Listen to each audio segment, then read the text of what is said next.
ये कहानी दो मेंढकों की है जिसमें एक पतला था और दूसरा मोटा। दोनों जंगल के एक छोटे से तालाब में साथ रहा करते थे। वे दोनों बचपन के दोस्त थे, साथ में ही खेलते कूदते बड़े हुए थे। वे दोनों दिन भर तालाब में कूदते उछलते, गप्पे मारते और मस्ती किया करते थे।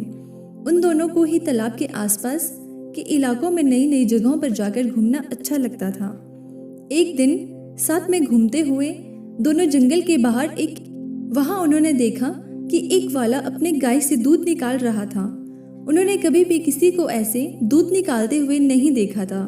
ग्वाले ने दूध निकालकर एक बाल्टी में भरकर रख दिया।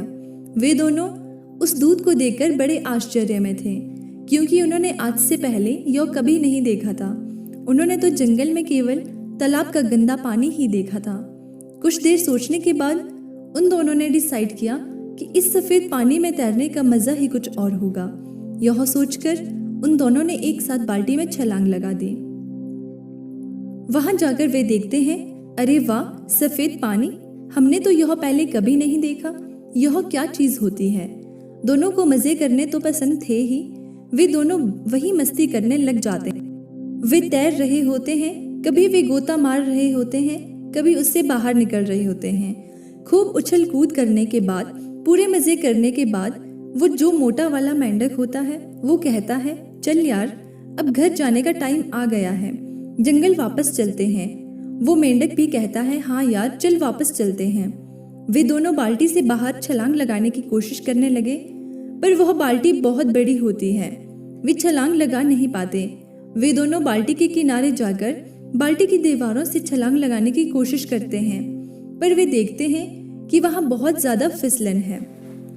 वे जब भी कूदने की कोशिश करते हैं, उनके पैर फिसल जाते हैं। उन्होंने लगातार कई बार प्रयास किया, कभी बाल्टी के बीच से तो कभी बाल्टी के किनारे, उनके दीवारों के सहारे कूदने का, लेकिन दूध की चिकनाहट और उसकी फिसलन की वजह से वे बाल्टी से बाहर नहीं निकल रहे थे। अब जो वह पतला वाला मेंढक होता है, वह मोटे मेंढक को बोलता है, भाई देख, निकलना तो है हमें इस बाल्टी से बाहर, इसलिए हमें कोशिश तो करनी पड़ेगी, पर हमने बहुत बार कोशिश करके देख ली, इसलिए मुझे लगता है हम खुद इस बाल्टी से बाहर नहीं निकल पाएंगे, क्योंकि यहाँ बहुत ज्यादा फिसलन है। तो हम तैरते रहते हैं। अगर हम तैरते रहेंगे तो कोई ना कोई यहाँ आकर हमें बाल्टी से बाहर निकाल ही देगा। मोटा मेंढक उस पतले मेंढक की बात मान लेता है और दोनों तैरते रहते हैं। 1 घंटा, 2 घंटे, 3 घंटे हो गए। वे तैरते रहते हैं, कोई आकर उन्हें बाल्टी से बाहर नहीं निकालता। अब जब मोटा मेंढक होता है, वो तैरते तैरते थक जाता है। वो कहता है, भाई, अब मैं और पैर नहीं चला पाऊंगा। कई घंटों से तैरते तैरते मैं थक चुका हूँ। वह पतला मेंढक कहता है, भाई देख, अगर तू पैर चलाना बंद कर देगा तो तू डूब जाएगा और कुछ देर में सांसें रुक जाएगी और तू मर जाएगा। हमें मरना नहीं है भाई, तू पैर चलाता रहे। वह मोटा मेंढक थोड़ी देर तक और पैर चलाता है और फिर कहता है, भाई देख, हमने बहुत साथ दिया है एक दूसरे का।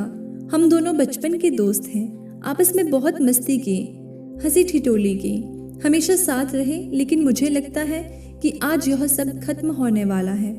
आज हो सकता है कि यह मेरी जिंदगी का आखिरी दिन हो। मैं और मेहनत नहीं कर सकता, मैं और पैर नहीं चला सकता और अब शायद मैं डूबकर मर जाऊंगा।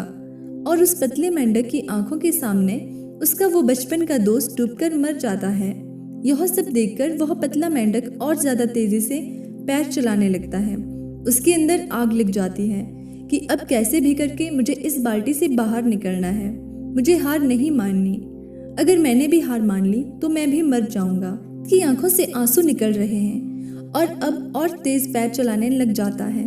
लेकिन जैसा कि हम सब जानते हैं कि अगर थोड़ी देर तक दूध को चलाया जाए तो उसमें से मक्खन बाहर आने लगता है। और बिल्कुल ऐसा ही हुआ, क्योंकि बहुत घंटों से वे दोनों मेंढक उस दूध में पैर चला रहे होते हैं, इसलिए उस दूध से मक्खन बाहर आने लग जाता है। साथ ही कुछ घंटों से रखे रहने की वजह से दूध कुछ जमने भी लगता है, दही जैसा बनने लग जाता है। दूध के जमने और मक्खन के बाहर आ जाने से मेंढक देखता है कि दूध थोड़ा सा गाढ़ा हो जाता है। अब वह पहले जैसा चिपचिपा नहीं रहा। वह उस मक्खन के ऊपर बैठकर पूरे जोरों से एक छलांग मारता है और वह बाल्टी के बाहर आ जाता है। बाल्टी से बाहर आने के बाद कुछ देर तक उसे समझ ही नहीं आता कि आज उसके साथ क्या हुआ। उसका सबसे अच्छा दोस्त, उसका बचपन का यार, आज उसकी आंखों के सामने डूबकर मर गया था। और उसकी मौत क्यों हुई? क्योंकि उसने हार मान ली।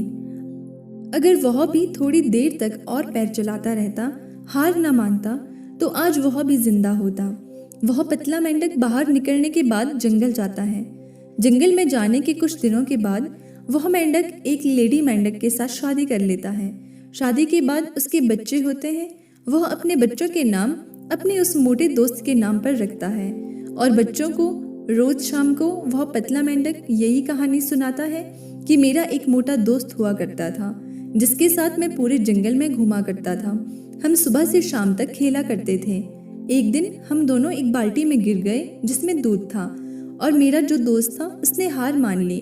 क्योंकि उसने हार मान ली इसलिए वह मर गया। मैं तुम बच्चों को भी यही सिखाना चाहता हूँ कि जिंदगी में चाहे कुछ भी हो जाए लेकिन कभी हार नहीं मानना।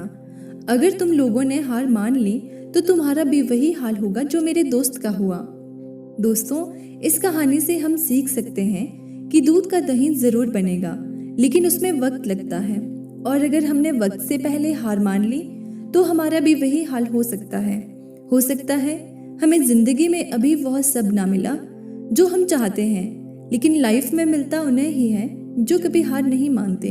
यह भी हो सकता है कि हमें वह सब ना मिले जिसे हम हासिल करना चाहते हैं, लेकिन हमसे यह सुकून कौन छीन पाएगा कि हमने उस चीज को पाने के लिए आखिरी दम तक प्रयास किया।